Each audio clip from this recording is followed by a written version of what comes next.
Welcome to our channel. Today we how to save on home security systems with Frontpoint beginner guide step by step clearly. Begin by assessing your home security needs. Identify the areas of your home that require monitoring. Consider whether you need indoor cameras, outdoor cameras, or door sensors. Next, research Frontpoint and its offerings.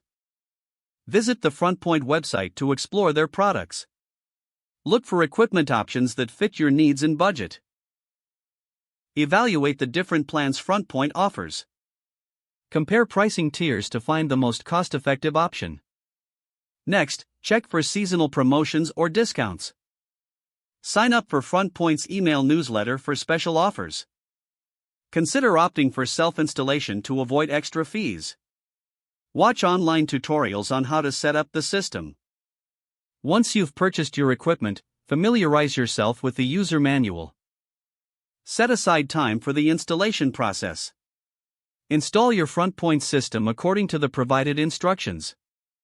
Place sensors strategically near entry points and windows.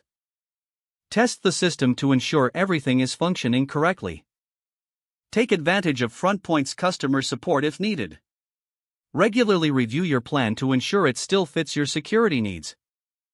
Stay informed about new features and updates from Frontpoint. By following these steps, you can effectively save on home security systems with Frontpoint.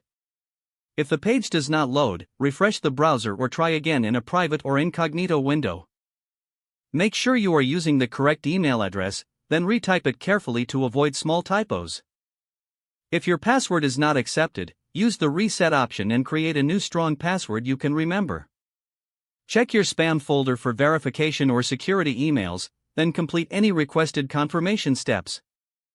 Enable two-factor authentication if available to improve account security and reduce unauthorized access risk. After signing in, review your profile details so your contact information and settings are accurate and current. If you see an error message, note it down and try again after restarting your device and internet connection. Don't forget to like this video and subscribe to our channel for more step-by-step tech guides.